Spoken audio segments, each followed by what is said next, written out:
আসসালামু আলাইকুম। আমাদের দুধ শেষ হয়ে গেছে। দুধ আবার বিকেলবেলা নিয়ে আসলাম, নিয়ে এসে আবার জালে বসানোর জন্য প্রস্তুতি করা হইতেছে। তো এখন ইনশাল্লাহ দেখা যায় যে সাইকে আমরা দুধ জালে তুলে দিব।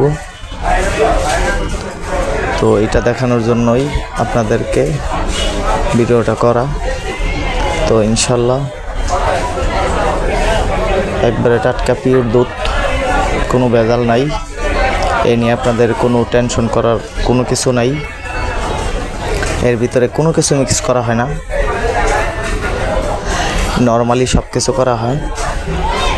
তো আশা করি সকলেই ভালো থাকবেন।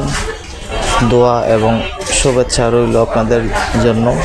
সাব্বির টি অ্যান্ড ফুড কর্নারের পক্ষ থেকে আপনাদের সকলকেই স্বাগতম।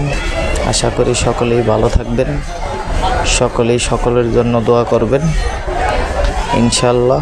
খুদা হাফেজ।